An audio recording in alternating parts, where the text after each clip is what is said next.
dari alumni-alumni yang membangun Indonesia menuju Indonesia Emas 2045 insyaallah. Universitas Sriwijaya bukan swasta, negeri. Orang berbondong-bondong nasional dari Sabang sampai Papua mau daftar ke sini. Yang sudah lulus alhamdulillah, yang belum lulus berusaha, bertawakal, berdoa insyaallah.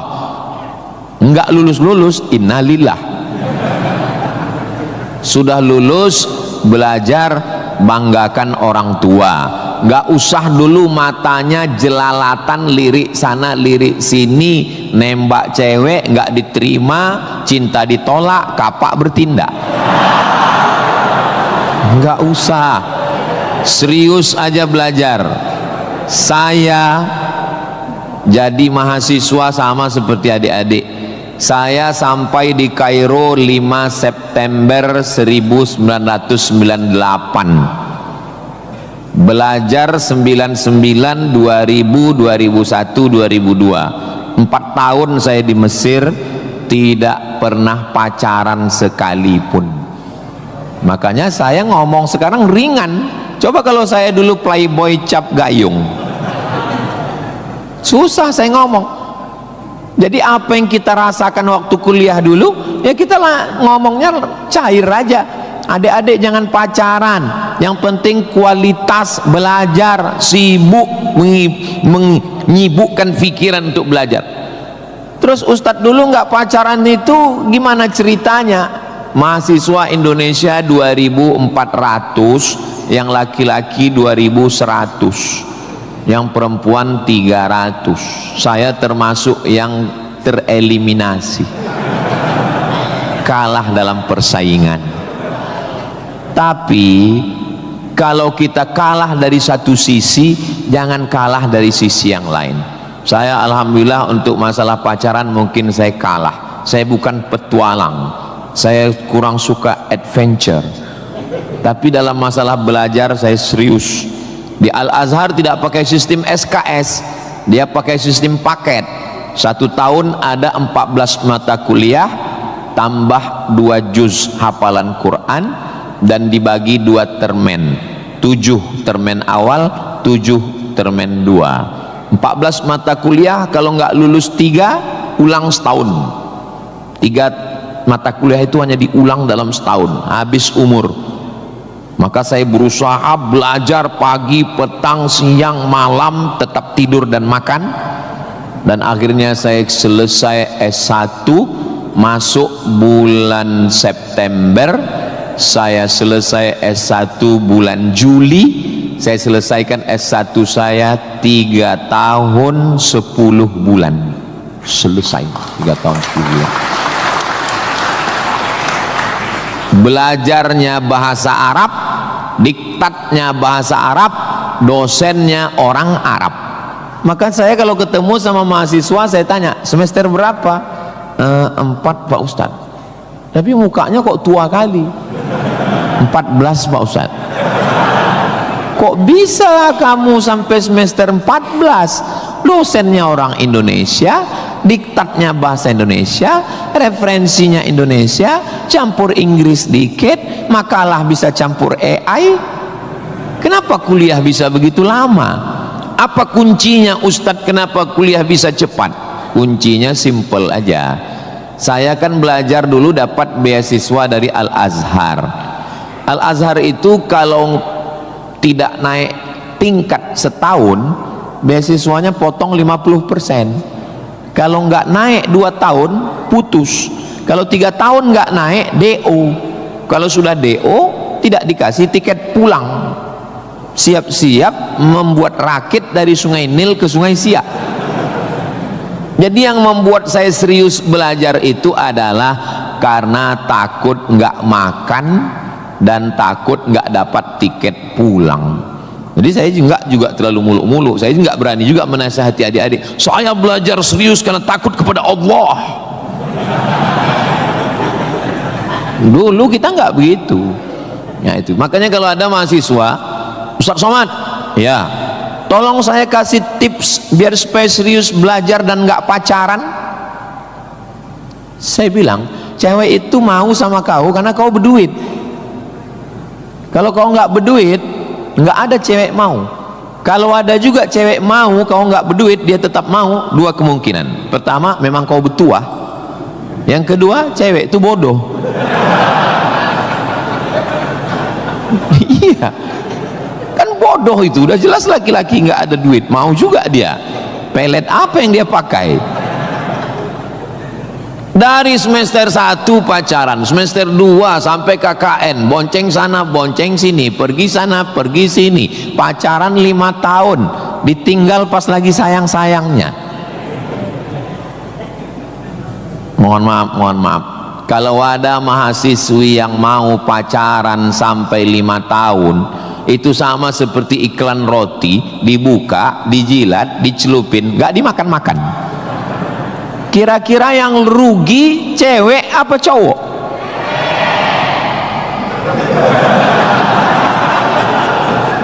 Kalau sudah tahu rugi masih mau pacaran, berarti itu IQ-nya di bawah rata-rata itu. Itu pasti nggak lulus di Unsri itu. Di Universitas Sriwijaya ini orangnya cerdas secara intelektual dan cerdas secara spiritual dan cerdas secara emosional. Cinta, benci, marah, sayang, kecewa, bahagia, itu semuanya adalah emosional. Bahwa kamu jatuh cinta, kalau ada mahasiswa jatuh cinta sama mahasiswi, bersyukurlah, berarti kau nggak homo. Tapi ketika cintamu itu mengalahkan prestasi studi, ingat, orang tuamu bersusah-susah di kampung, kepala jadi kaki, kaki jadi kepala, dia bertani sawah di kampung. Pagi waktu dia mau pergi ke sawah, masih bisa dibedakan mana bapakmu, mana sapi. Begitu pulang sore, sama bentuknya. Tiba-tiba kamu di kampus menjadi foto model, menjadi, nggak usahlah diteruskan, menyakitkan hati. Kenapa ceramah Ustaz Somad ini kok menyinggung saya terus ya? Kunci mendengar ceramah Ustaz Somad itu satu, jangan tersinggung. Ada beberapa orang tersinggung, pulang meninggal.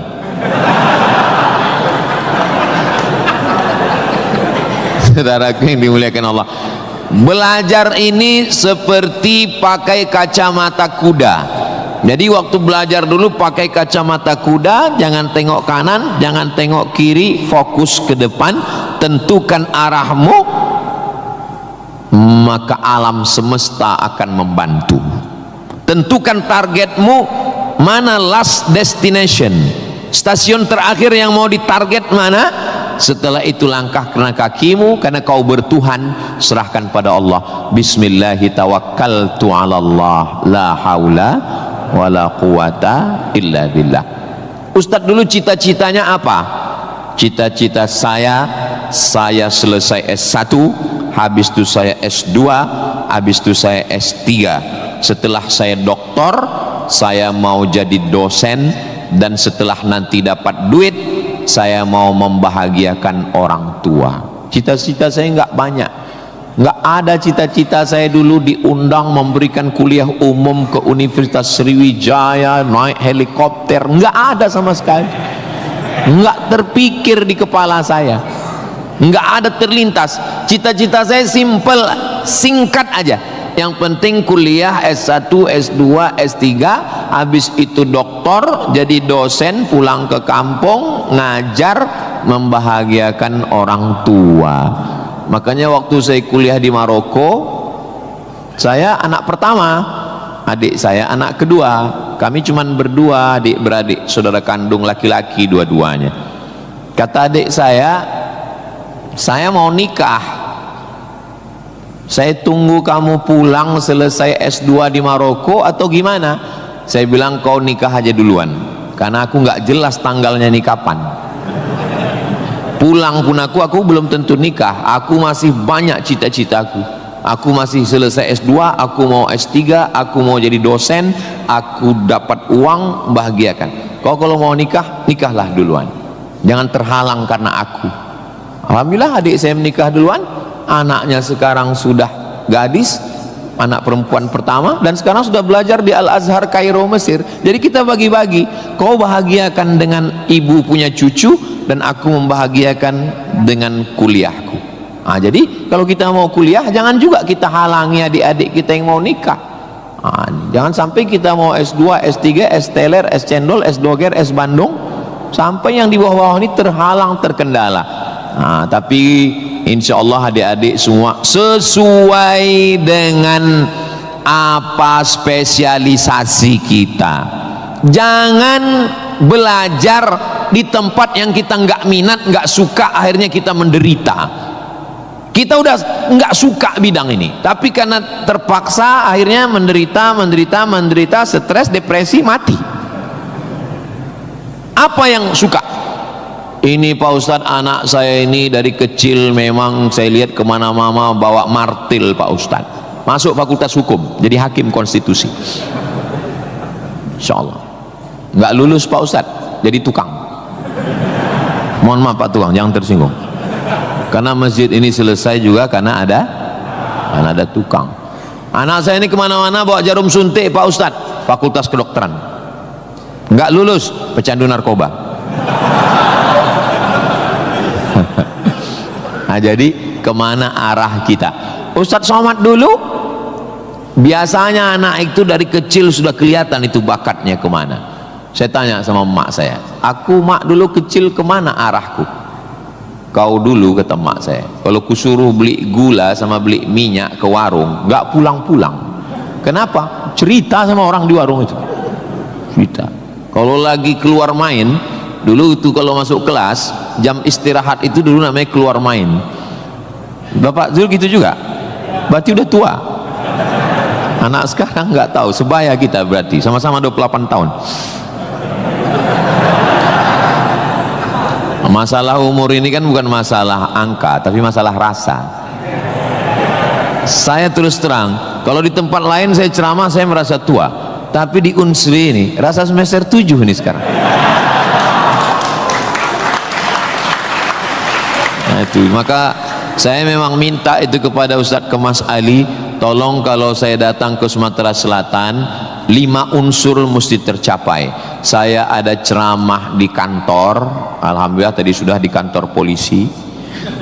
Tolong bawa saya ceramah di tanah lapang, tablik akbar supaya semua masyarakat dapat. Yang ketiga ceramah di masjid supaya ada pengajian yang betul-betul ngaji, biasanya subuh. Yang keempat adalah ceramah di spesialisasi, kadang ceramah di IDI, Ikatan Dokter Indonesia, ceramah di PERADI, Persatuan Advokat Indonesia, kemudian satu lagi di kampus. Kenapa saya minta kampus? Karena kampus ini masa depan. Kalau panti jompo itu masa lalu. Ustaz jangan sebut jompo, kami di sini ada juga yang tua. Saya tidak ada melihat orang tua di sini.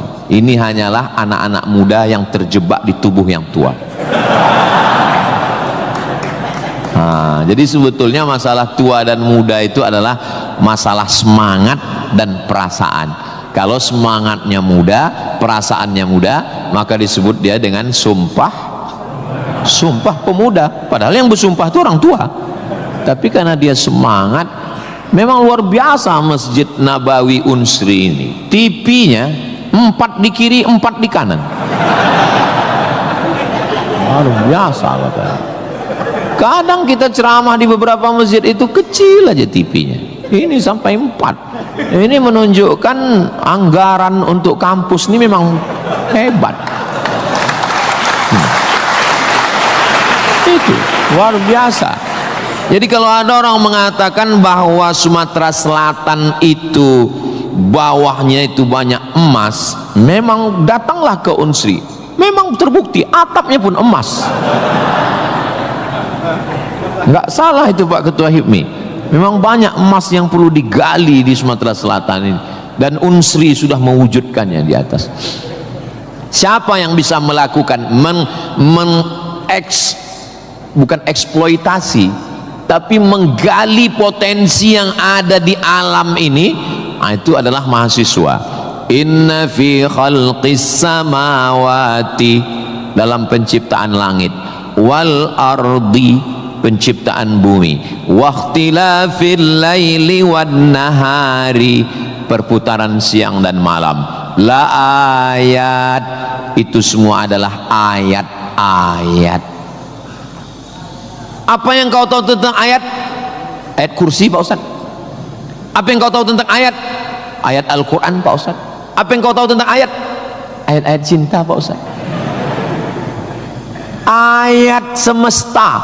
Inna fi khalqis samawati, penciptaan langit, dipikirkan dengan akal, muncul ayat, namanya ayat kauniyah, ayat semesta yang dikaji satu fakultas khusus, namanya fakultas astronomi, bukan astrologi.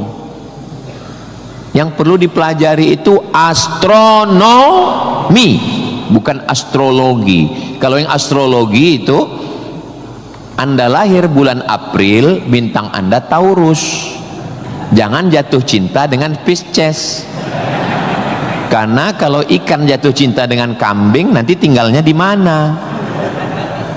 Buang-buang waktu aja itu, nggak usah dikaji. Tapi ketika berpikir tentang astronomi, tentang ilmu langit, maka umat Islam sudah lama mengkaji itu yang disebut dengan ilmu falak. Ilmu falak itu yang dipakai oleh Badan Lembaga Hisab dan Ru'yah. Hisab artinya perhitungan, menghitung bagaimana tingginya matahari, bulan di atas ufuk. Kenapa terjadi persimpangan antara NU dengan Muhammadiyah tentang penetapan 1 Ramadan dan 1 Syawal? Itu berawal dari titik astronomi, karena menurut Muhammadiyah kalau sudah nampak 1 hilal, walaupun dia tingginya 0,5 derajat atau 1 derajat, maka itu sudah dianggap sebagai hilal. Tapi menurut NU, Perti, Persis, Al-Wasliyah, Nahdlatul Ulama, maka mereka mensyaratkan sesuai syarat Mabim, Malaysia, Brunei, Indonesia, Singapura, mensyaratkan mesti 3 derajat. 3 derajat baru dianggap sebagai hilal. Kalau 1 belum dianggap sebagai hilal. Kata Muhammadiyah 1 pun hilal, kata NU 3 baru hilal. Akhirnya datang wakil presiden Indonesia, namanya Bapak Yusuf Kala. Pak JK duduk dengan NU dan Muhammadiyah. Kata Pak JK, gimana kalau NU turunkan 1, Muhammadiyah naikkan 1? Karena beliau kan pengusaha, bisnismen, biar supaya ketemu titik temu. Ya nggak ketemu, karena ini metodologinya berbeda. Akhirnya karena nggak ketemu, itulah terjadi 2 perbedaan. Maka umat Islam di Indonesia, dia saling menjaga perasaan masing-masing. Akhirnya masing-masing mengamalkan yang 1 dengan 1 derajatnya, dengan 0,2-nya yang 1, dan nanti akan terulang lagi pada tanggal 20, pada tanggal 19 hari Kamis 19 Maret itu nanti satu Indonesia akan mengeluarkan teropong untuk melihat astronomi, apakah nampak anak bulan atau tidak. Di Riau itu teropongnya dibeli dulu harganya 50 juta, sejak dibeli sampai sekarang nggak pernah nampak hilal. Ustaz kok tahu? Teman saya kebetulan salah satu yang bekerja di situ, dia pernah posting gambar di teropong. Saya tanya, apa yang nampak? Dibilangnya gaji 13 katanya.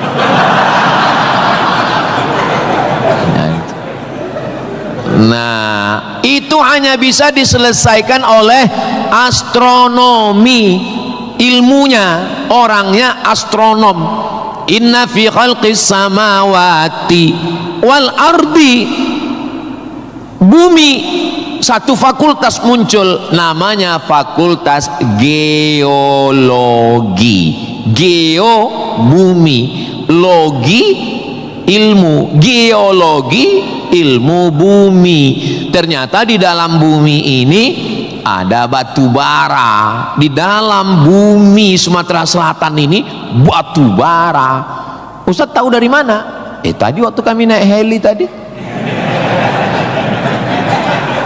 Ini nyebut heli ini 20 menit sekali harus diulang. Waktu kami tadi naik, itu di Sungai Musi di bawah banyak sekali kapal-kapal membawa batu bara.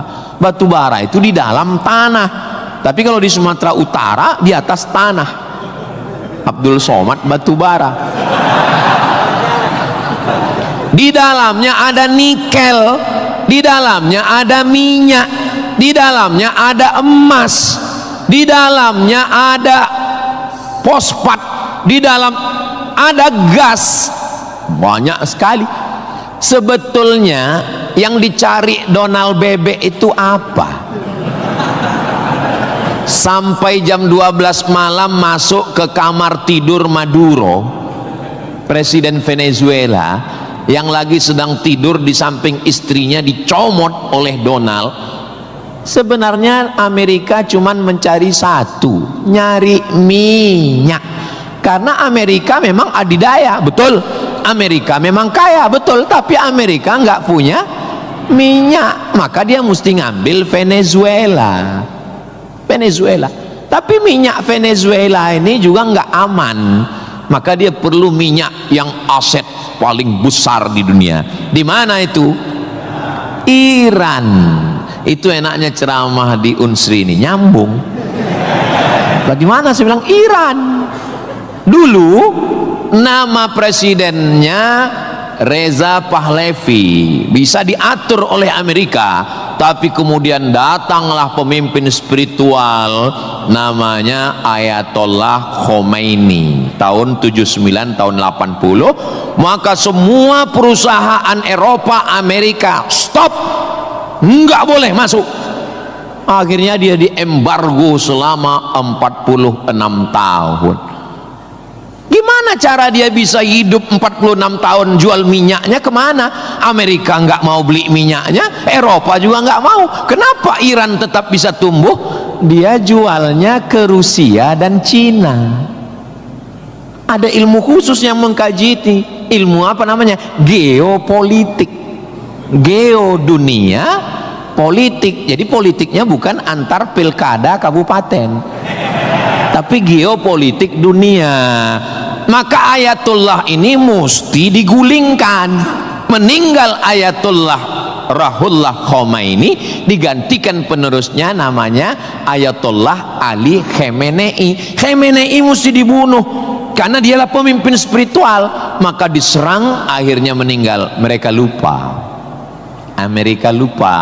Dia sangka kalau kepalanya dipotong ini mati. Mereka lupa bahwa Iran pernah berperang 8 tahun dengan Irak. Siapa yang membiayai Irak waktu itu menghantam Iran? Amerika. Siapa yang disuruh menghabisi? Saddam Hussein. Saddam bantai. Sebetulnya itu latihan perang. Maka ketika dihajar, menurut Donald Trump 4 hari saja untuk menyelesaikan Iran. Begitu 4 hari tidak selesai, dia ngajak genjatan senjata. Lalu apa jawab Iran? Kau yang memulai, kami yang mengakhiri. Begitu jantannya. Kalau mau ambil minyak Venezuela, tumbangkan Maduro. Kalau mau ambil minyak Irak, tumbangkan Saddam. Kalau mau ambil minyak Libya, tumbangkan Gaddafi. Maka Gaddafi tumbang, Saddam tumbang, Ayatollah tumbang, Maduro tumbang. Kalau mau ambil minyak Indonesia,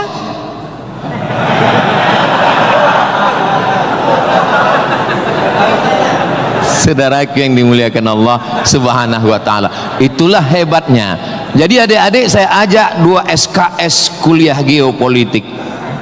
Kenapa untuk mengambil minyak Venezuela mesti ditumbangkan Maduro? Kenapa untuk mengambil minyak Baghdad Saddam mesti ditumbangkan? Kenapa untuk mengambil minyak Libya Gaddafi mesti ditumbangkan? Kenapa Indonesia nggak ada yang ganggu? Karena di Indonesia nggak tumbang pun minyaknya udah dapat.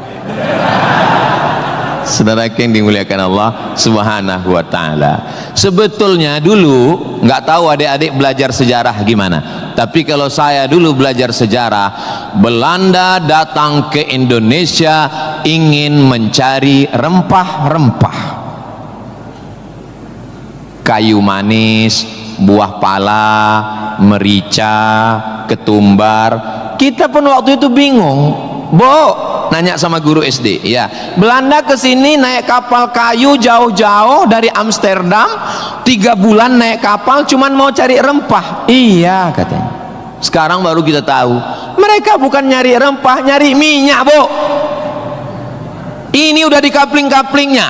Papua emas, Sulawesi nikel. Ada satu pulau namanya Pulau Emas, Swarna Dwipa. Swarna Dwipa artinya pulau emas, nama lain dari Sumatera. Dulu ketika Portugis, ada satu negara namanya Portugal, orangnya namanya Portugis. Portugis dengan Portugal itu sama, cuman beda, nama negaranya Portugal, orangnya Portugis. Portugal itu bukan persatuan orang tua gatal.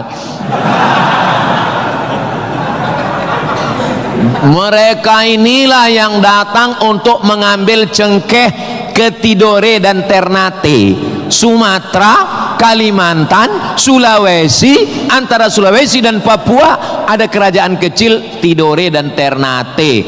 Tanaman yang mereka cari adalah cengkeh, karena cengkeh hanya tumbuh di Tidore dan Ternate. Ketika mereka ambil bibit cengkeh mau ditanam di Eropa, musim dingin mati.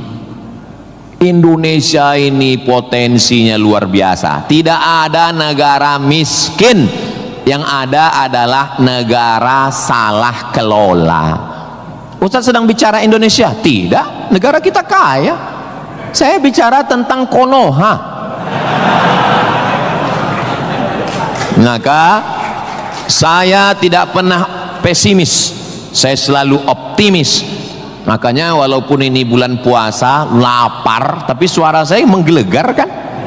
Karena saya di kampus Unsri, maka saya semangat. Tapi seandainya ceramah siang jam 2 habis khutbah Jumat ini bukan di Unsri, tidak begini isi ceramah saya. Paling saya, marilah kita banyak ingat mati, ini bulan Ramadan, mari kita banyak-banyak beristighfar, kita mengejar Lailatul Qadar. Tapi saya sedang bicara tentang masa depan.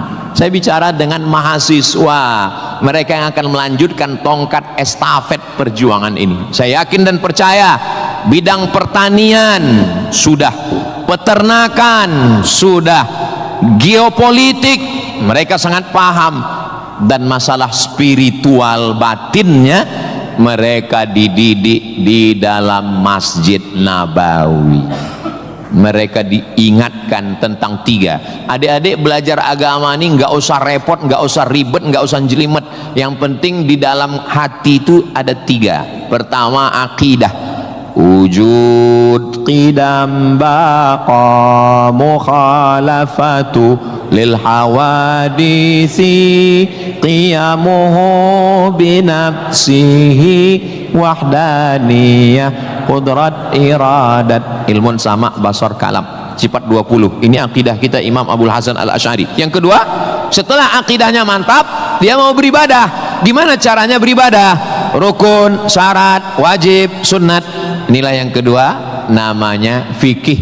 Belajar fikih solat, belajar cara wudhu, cara tayamum yang membatalkan solat. Tapi dua-dua ini nggak ada maknanya. Ibadahnya nggak bermakna, akidahnya nggak bermakna kalau tidak ada yang ketiga. Yang ketiga adalah akhlak, sopan santun, tata krama, budi bahasa, menghormati orang tua, memuliakan dosen. saya sangat bisa untuk ceramah berdiri naik di atas ini, bisa. Kalau mau saya tadi minta sama panitia, Pak panitia izin saya mau naik ke atas, boleh. Lalu kenapa saya nggak naik ke atas? Karena saya segan tapak kaki saya di atas kepala Pak Rektor. Saya di atas sementara Bapak Ketua DPRD di bawah. Itu namanya sopan santun, tata krama, budi bahasa. Tapi adik-adik yang di atas jangan tersinggung. Saya bukan menyindir. Nggak apa-apa, demi Allah nggak apa-apa. Tapi Pak Ustadz khotib Jumat kan naik ke atas. Khotib Jumat di atas memang mimbar ini untuk khutbah. Mimbar Nabi itu tangganya cuma 3. 1, 2, 3. Maka kalau definisinya lebih dari yang dibuat Nabi adalah bid'ah, inilah mimbar yang bid'ah. 1, 2, 3, 4, 5, 6, 7, 8. Mimbar Nabi cuma 3. Sekarang orang belajar agama bukan mau menggali potensi agama, tapi hanya cukup dengan 5 jari. Jika tidak ada zaman Nabi, bid'ah. Apa ini? Orang mondok 7 tahun, belajar lagi di Al-Azhar, belajar lagi di Darul Mustafa Yaman, belajar lagi di Al-Ahqaf, terbang Syekh Syafiq dari Qudratullah, terbang ke Yaman belajar agama, bahasa Arab, nahu, sorob, balaghah, mantik, bayat, ma'ani. Ada orang ngaji cuman 5. Kalau tidak dibuat Nabi, bid'ah. Hari pertama ngaji online, hari kedua mulai membid'ahkan orang lain. Ini pemiskinan ilmu. Masya Allah, sangat luar biasa tausiah yang sudah disampaikan oleh guru kita Al-Ustaz Abdul Somad. Sahabat beriman yang dimuliakan Allah, tetaplah di channel ini karena kajian ini belum selesai dan masih banyak lagi hal-hal menarik yang akan disampaikan oleh beliau. Mari kita lanjutkan kembali. Selamat mendengarkan. Dan orang-orang beginilah yang mau diadu domba. Jangan mau diadu domba, karena kita bukan domba. Maka siapa yang mau diadu domba, nanti disembelih waktu Idul. Saudaraku yang dimuliakan Allah Subhanahu wa taala. Jadi belajar agama itu penting.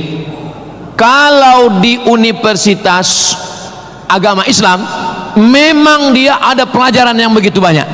Tapi di universitas umum mereka belajar 2 SKS, 16 tatap muka, potong mid semester, potong pertemuan pertama, potong libur banjir, asap dan mati lampu. Hanya tinggal 5 pertemuan. Apa yang bisa diambil dari situ? Tapi saya optimis di Palembang, di Sumatera Selatan, orang tidak hanya ngaji di kampus, tapi juga ngaji di masjid. Bulan Ramadan ini pengajian penuh. Kultum subuh, kultum duha, kultum zuhur, kultum asar, kultum menjelang berbuka, kultum habis isya menjelang tarawih, tambah malam 10 terakhir kultum iktikaf. Maka ada namanya madrasah Ramadan. Kira-kira selesai Ramadan ini apa yang bertambah? Alhamdulillah Ustaz Somad, selesai berRamadan ini ada 5 yang bertambah. Apa dia? Berat badan, kolesterol, gula darah, diabetes, asam lambung. Mudah-mudahan selesai Ramadan ini kita sehat walafiat semuanya insyaallah. Ustaz Somad ceramahnya jangan lewat dari jam 2.30. Kenapa? Karena kalau lewat Ustadz ditinggalkan helikopter. Begitu arahan tadi. Saya sebetulnya mau berlama-lama dengan adik-adik sekalian karena saya nyaman ceramah di Unsri ini. Tapi apalah daya,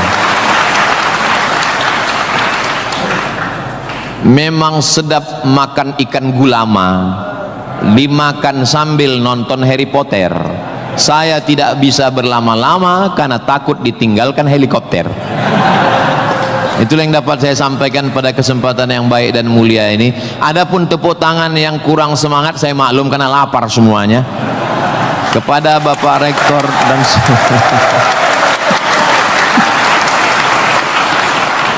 Maukah Bapak Ibu memaafkan kesilapan dan kekhilapan saya?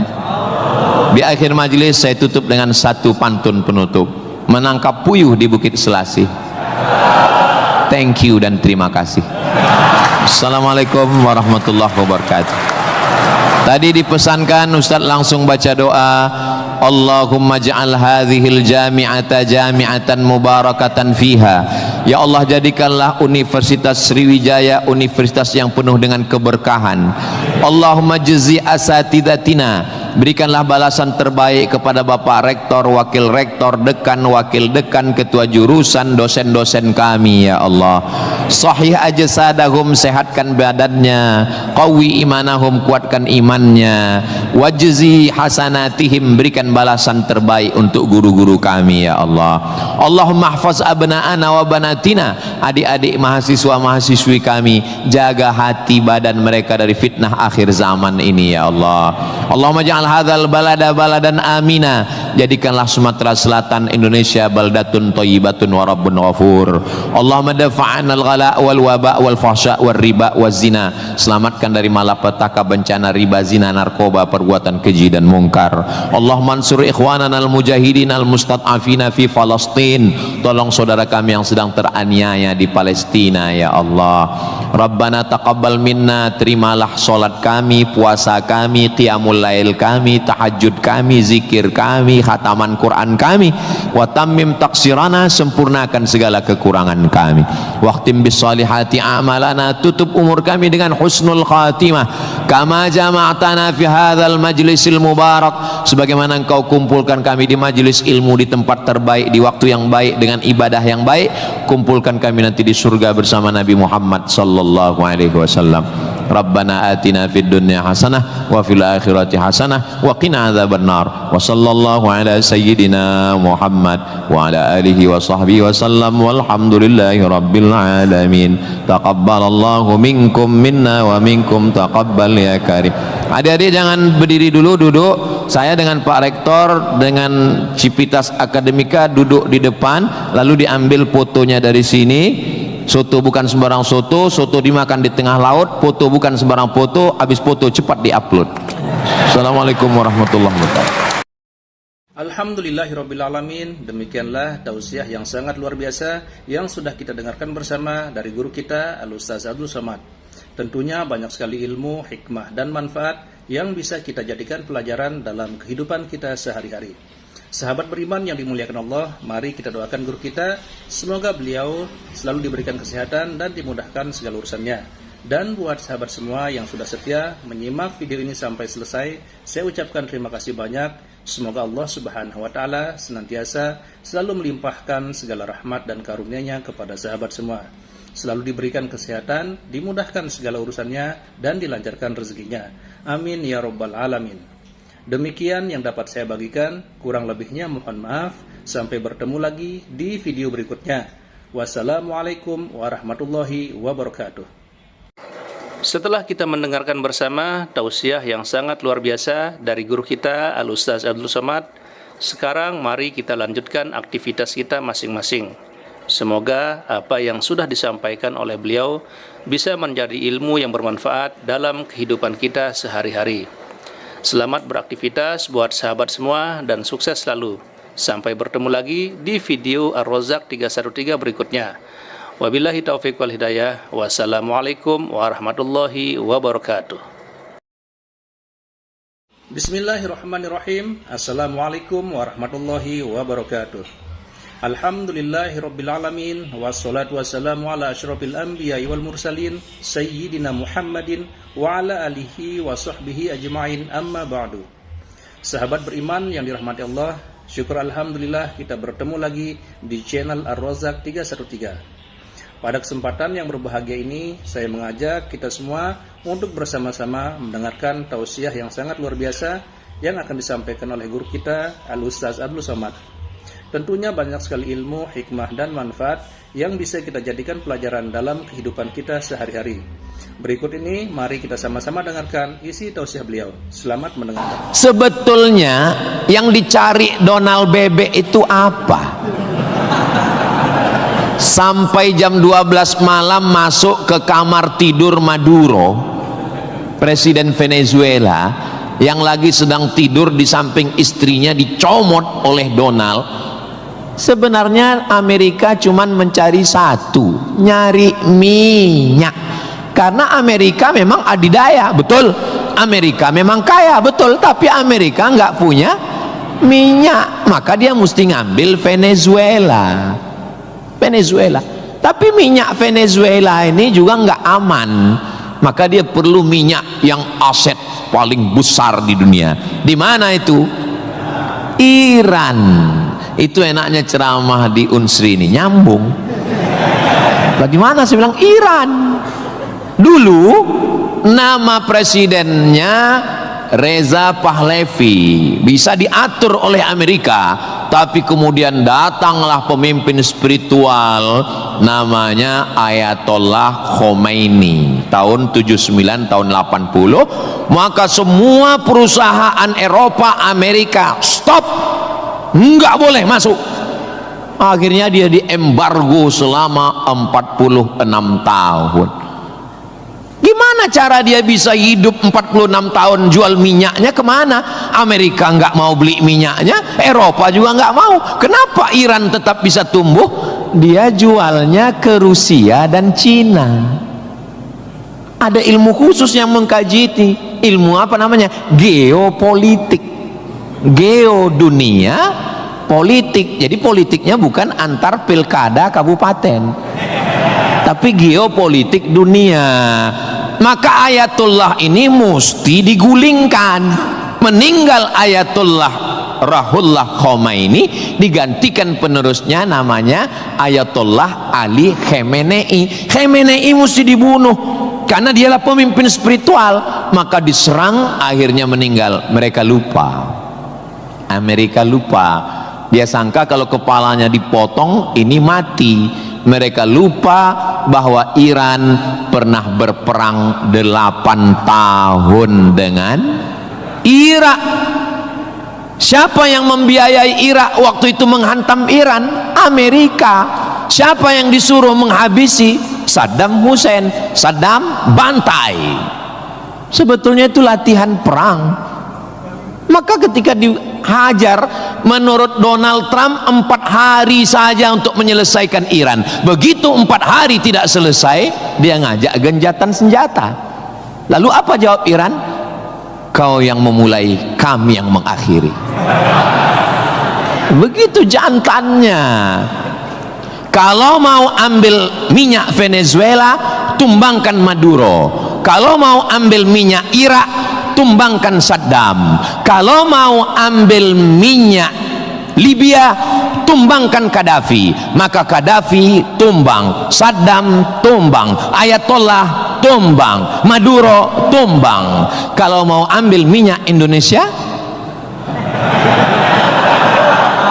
nggak ada bawa-bawa Islam. Universitas Sriwijaya, tapi isinya sangat Islami. Mahasiswanya belajar di masjid, mahasiswanya dipisah laki-laki dan perempuan, yang laki-laki di depan, yang perempuan di belakang, sehingga yang mahasiswa nggak bisa melirik mahasiswi, dan mahasiswi pun hanya bisa melihat tengkuk mahasiswa. Jadi nggak akan ada istilah pacaran di dalam masjid, di luar kita nggak tahu. Mudah-mudahan Allah menjaga adik-adik semua. Bagi yang sudah daftar dan lulus belajar di Universitas Sriwijaya, ini nikmat yang terbesar. Syukuri dengan ucapan Alhamdulillahi Rabbil Alamin. Dan kita berterima kasih kepada orang yang mengajarkan kita cara bersyukur dengan berselawat untuknya. Allahumma sholli ala Sayyidina Muhammad wa ala ali Sayyidina Muhammad. Ini kampus luas sekali. Saya tadi dibawa dari sholat Masjid Polda pergi ke parkir helikopter.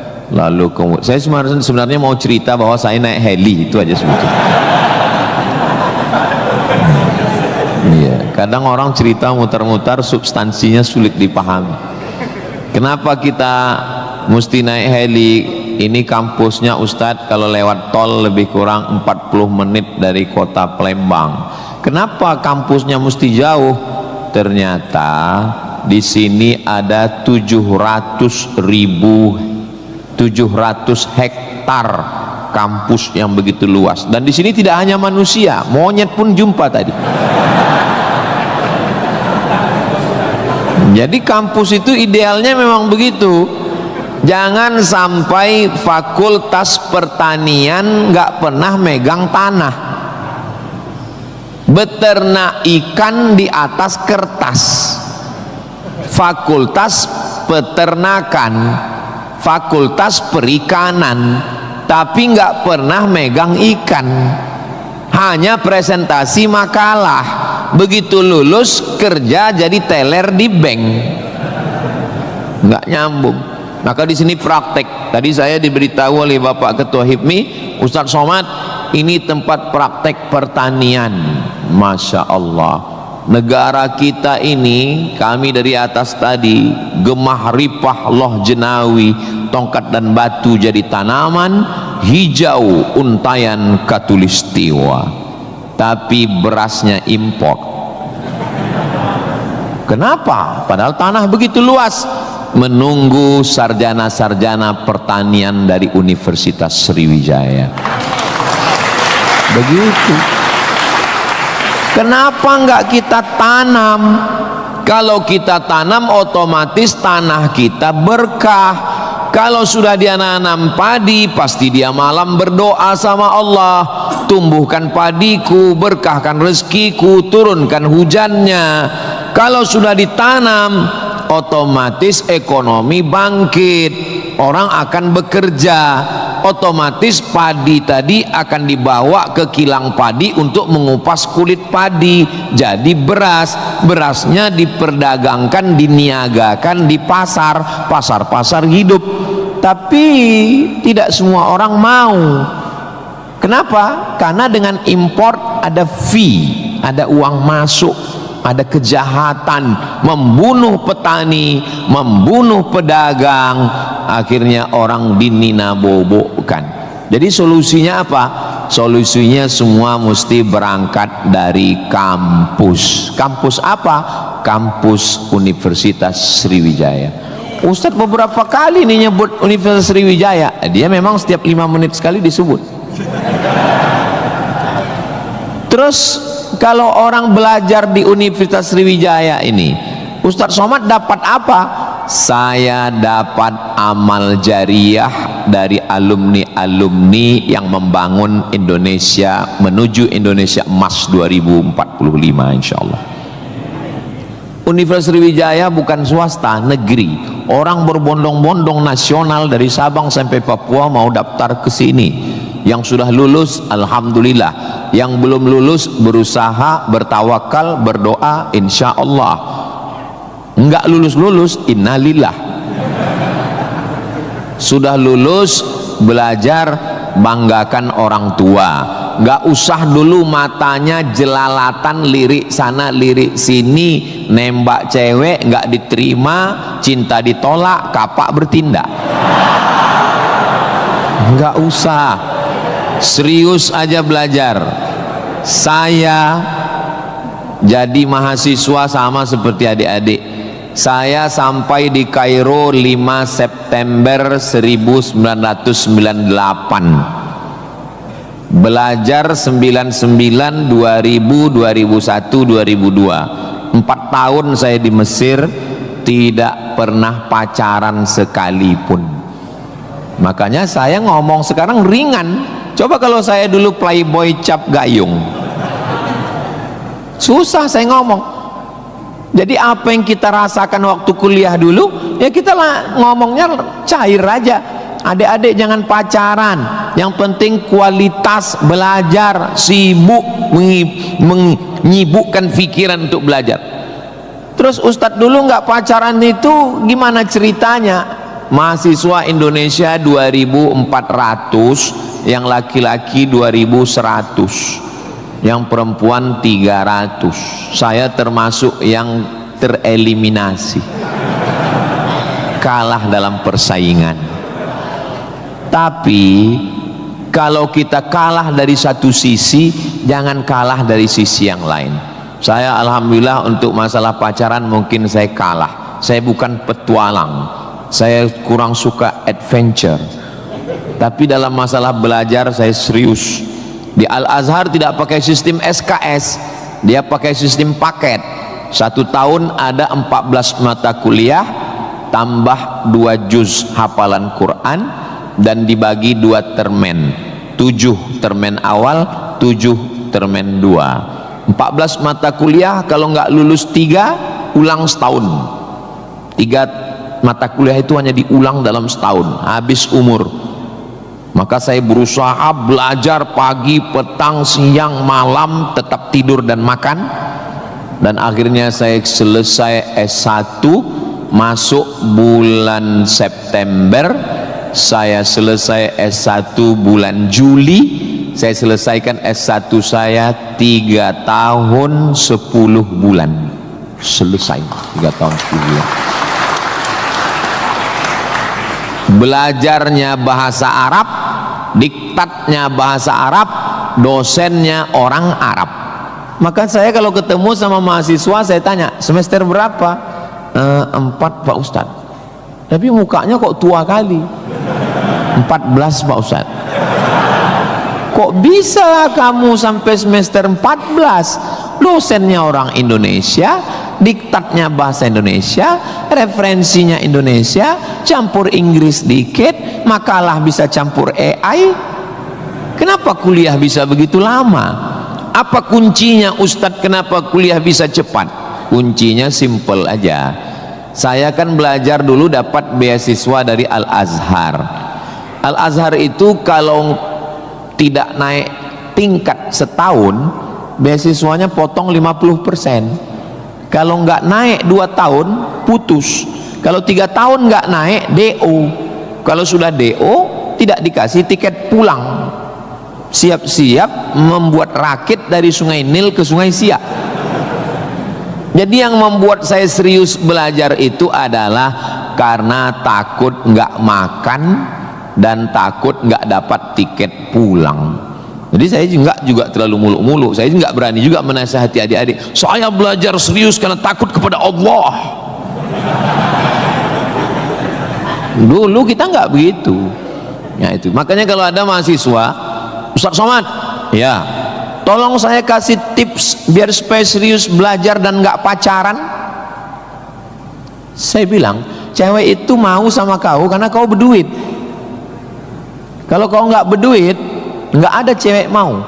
Kalau ada juga cewek mau, kau nggak berduit, dia tetap mau. 2 kemungkinan. Pertama, memang kau bertuah.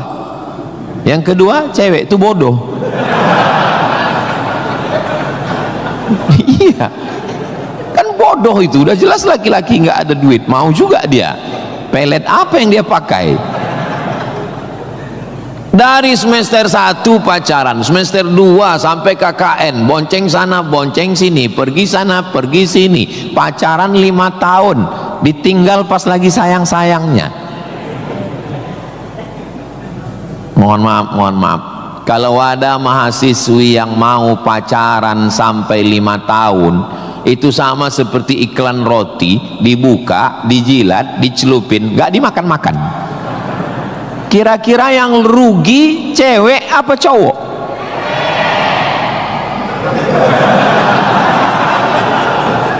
Kalau sudah tahu rugi masih mau pacaran, berarti itu IQ-nya di bawah rata-rata itu. Itu pasti nggak lulus di Unsri itu. Di Universitas Sriwijaya ini orangnya cerdas secara intelektual dan cerdas secara spiritual dan cerdas secara emosional. Cinta, benci, marah, sayang, kecewa, bahagia, itu semuanya adalah emosional. Bahwa kamu jatuh cinta, kalau ada mahasiswa jatuh cinta sama mahasiswi, bersyukurlah, berarti kau nggak homo. Tapi ketika cintamu itu mengalahkan prestasi studi, ingat, orang tuamu bersusah-susah di kampung, kepala jadi kaki, kaki jadi kepala, dia bertani sawah di kampung. Pagi waktu dia mau pergi ke sawah masih bisa dibedakan mana bapakmu, mana sapi. Begitu pulang sore sama bentuknya. Tiba-tiba kamu di kampus menjadi foto model, menjadi, nggak usahlah diteruskan, menyakitkan hati. Kenapa ceramah Ustaz Somad ini kok menyinggung saya terus ya? Kunci mendengar ceramah Ustaz Somad itu satu, jangan tersinggung. Ada beberapa orang tersinggung, pulang meninggal.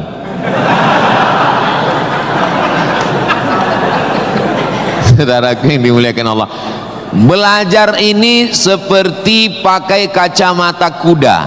Jadi waktu belajar dulu pakai kacamata kuda, jangan tengok kanan, jangan tengok kiri, fokus ke depan, tentukan arahmu,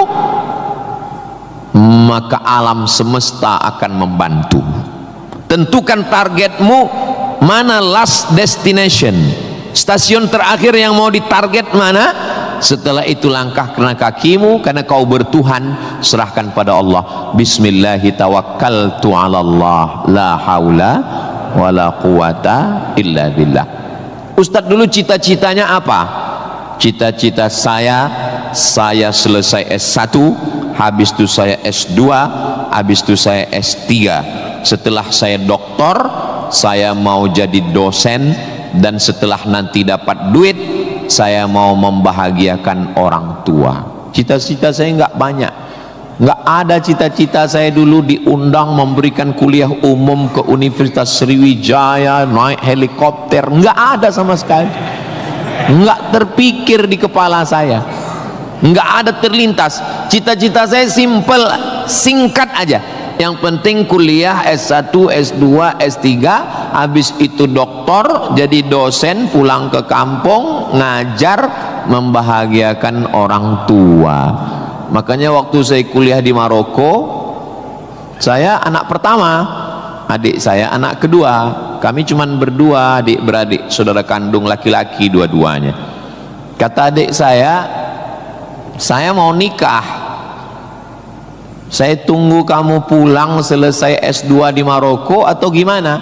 Saya bilang kau nikah aja duluan, karena aku nggak jelas tanggalnya nih kapan. Pulang pun aku belum tentu nikah. Aku masih banyak cita-citaku. Aku masih selesai S2, aku mau S3, aku mau jadi dosen, aku dapat uang, bahagiakan. Kau kalau mau nikah, nikahlah duluan, jangan terhalang karena aku. Alhamdulillah adik saya menikah duluan. Anaknya sekarang sudah gadis, anak perempuan pertama, dan sekarang sudah belajar di Al-Azhar Kairo, Mesir. Jadi kita bagi-bagi, kau bahagiakan dengan ibu punya cucu, dan aku membahagiakan dengan kuliahku. Nah, jadi kalau kita mau kuliah, jangan juga kita halangi adik-adik kita yang mau nikah.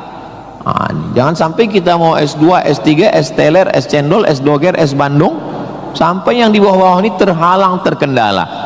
Nah, tapi insya Allah adik-adik semua sesuai dengan apa spesialisasi kita. Jangan belajar di tempat yang kita nggak minat, nggak suka, akhirnya kita menderita. Kita udah nggak suka bidang ini, tapi karena terpaksa akhirnya menderita, stres, depresi, mati. Apa yang suka? Ini Pak Ustadz, anak saya ini dari kecil memang saya lihat kemana-mana bawa martil Pak Ustadz. Masuk fakultas hukum, jadi hakim konstitusi. Insya Allah. Nggak lulus Pak Ustadz, jadi tukang. Mohon maaf Pak tukang, jangan tersinggung. Karena masjid ini selesai juga karena ada tukang. Anak saya ini kemana-mana bawa jarum suntik Pak Ustadz, fakultas kedokteran. Nggak lulus, pecandu narkoba. Nah, jadi kemana arah kita? Ustadz Somad dulu biasanya anak itu dari kecil sudah kelihatan itu bakatnya kemana. Saya tanya sama emak saya, aku mak dulu kecil kemana arahku? Kau dulu, kata emak saya, kalau kusuruh beli gula sama beli minyak ke warung, nggak pulang-pulang. Kenapa? Cerita sama orang di warung itu. kita. Kalau lagi keluar main, dulu itu kalau masuk kelas, jam istirahat itu dulu namanya keluar main. Bapak Zul gitu juga? Berarti udah tua. Anak sekarang nggak tahu, sebaya kita berarti, sama-sama 28 tahun. Masalah umur ini kan bukan masalah angka, tapi masalah rasa. Saya terus terang, kalau di tempat lain saya ceramah saya merasa tua, tapi di Unsri ini rasa semester 7 ini sekarang. Nah itu, maka saya memang minta itu kepada Ustadz Kemas Ali, tolong kalau saya datang ke Sumatera Selatan 5 unsur mesti tercapai. Saya ada ceramah di kantor, alhamdulillah tadi sudah di kantor polisi. Tolong bawa saya ceramah di tanah lapang, tablik akbar supaya semua masyarakat dapat.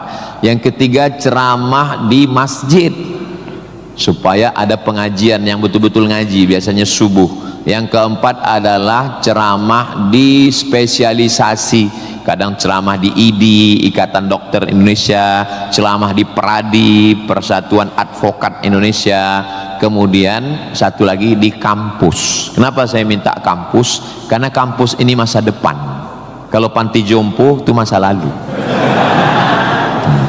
Ustaz jangan disebut jompo, kami di sini ada juga yang tua.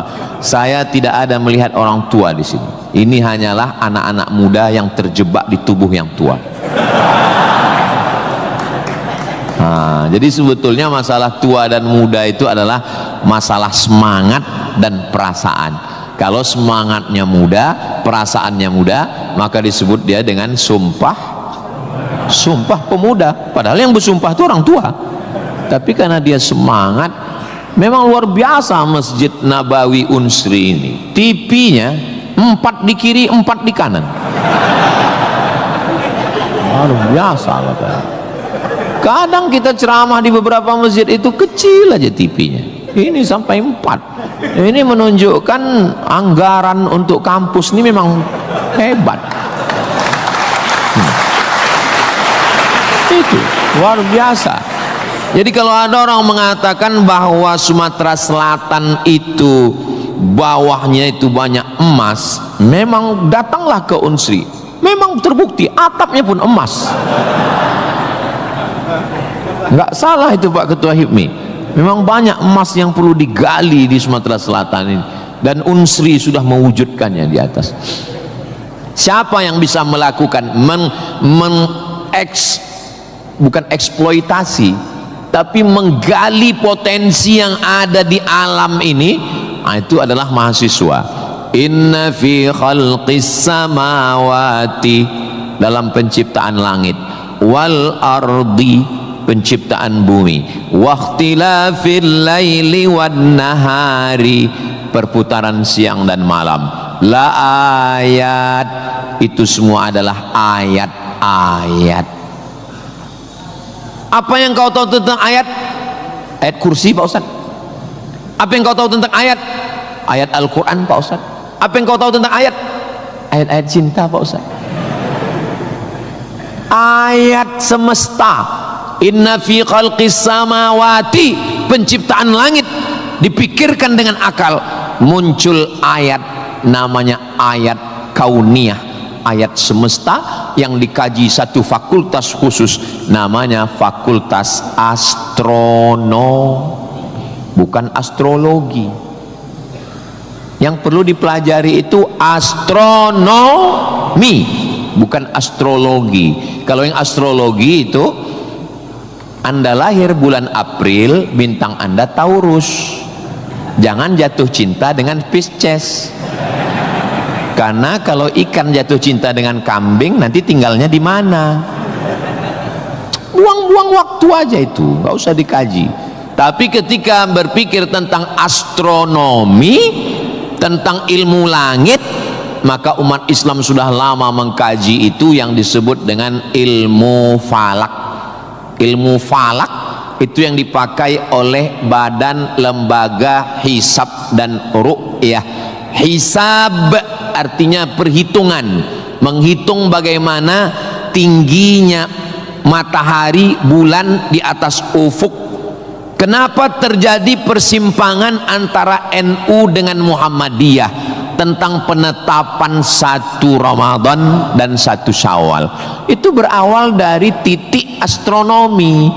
Karena menurut Muhammadiyah, kalau sudah nampak 1 hilal, walaupun dia tingginya 0,5 derajat atau 1 derajat, maka itu sudah dianggap sebagai hilal.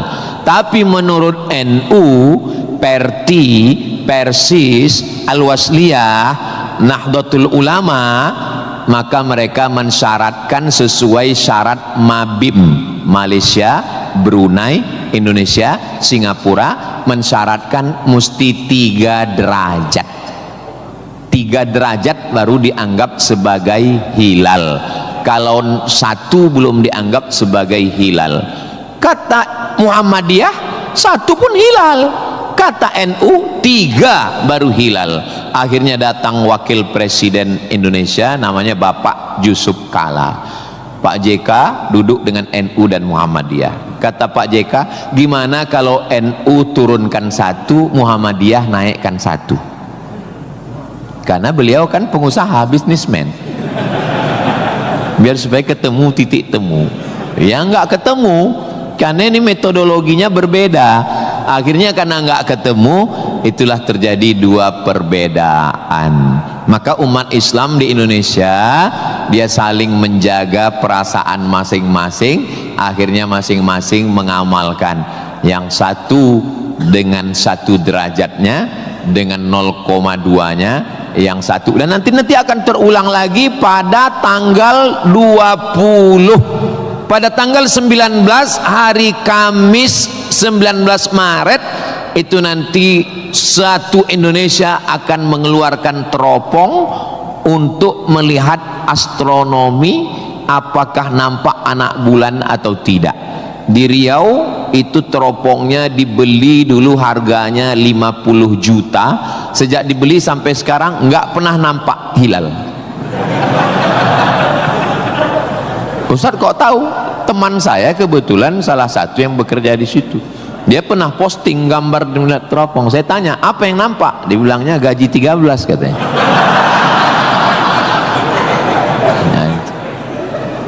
Nah, itu hanya bisa diselesaikan oleh astronomi. Ilmunya, orangnya astronom. Inna fi khalqis samawati wal ardi, bumi, satu fakultas muncul, namanya fakultas geologi. Geo bumi, logi ilmu, geologi ilmu bumi. Ternyata di dalam bumi ini ada batu bara. Di dalam bumi Sumatera Selatan ini batu bara. Ustaz tahu dari mana? Tadi waktu kami naik heli tadi. Ini nyebut heli ini 20 menit sekali harus diulang.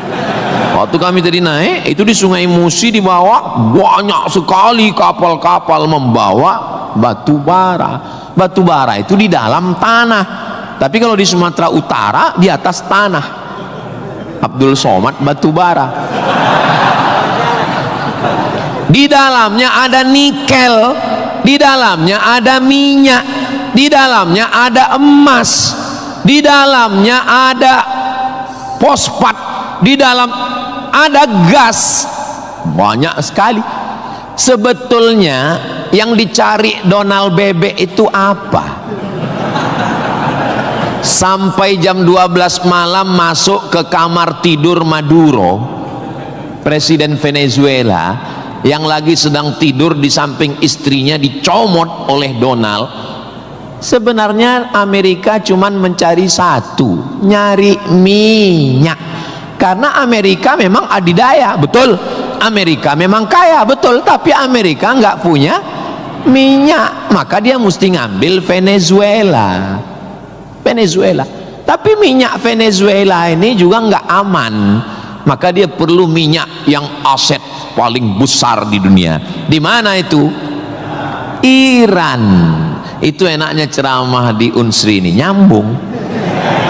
Lah di mana? Saya bilang Iran. Dulu nama presidennya Reza Pahlavi, bisa diatur oleh Amerika, tapi kemudian datanglah pemimpin spiritual namanya Ayatollah Khomeini tahun 79 tahun 80, maka semua perusahaan Eropa, Amerika stop, nggak boleh masuk. Akhirnya dia diembargo selama 46 tahun. Gimana cara dia bisa hidup 46 tahun? Jual minyaknya kemana? Amerika nggak mau beli minyaknya, Eropa juga nggak mau. Kenapa Iran tetap bisa tumbuh? Dia jualnya ke Rusia dan Cina. Ada ilmu khusus yang mengkaji ini. Ilmu apa namanya? Geopolitik. Geo dunia, politik. Jadi politiknya bukan antar pilkada kabupaten, tapi geopolitik dunia. Maka Ayatullah ini mesti digulingkan. Meninggal Ayatullah Ruhollah Khomeini, digantikan penerusnya namanya Ayatollah Ali Khamenei. Khamenei mesti dibunuh karena dialah pemimpin spiritual, maka diserang, akhirnya meninggal. Mereka lupa, Amerika lupa. Dia sangka kalau kepalanya dipotong ini mati. Mereka lupa bahwa Iran pernah berperang 8 tahun dengan Irak.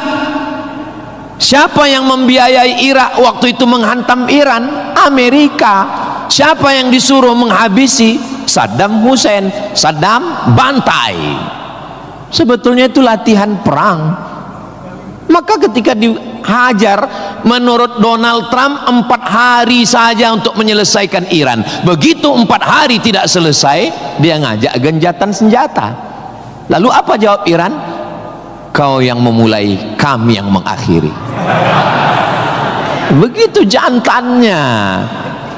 Kalau mau ambil minyak Venezuela, tumbangkan Maduro.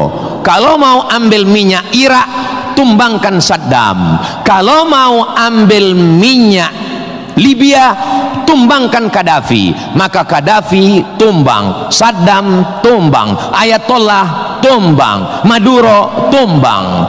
Kalau mau ambil minyak Indonesia,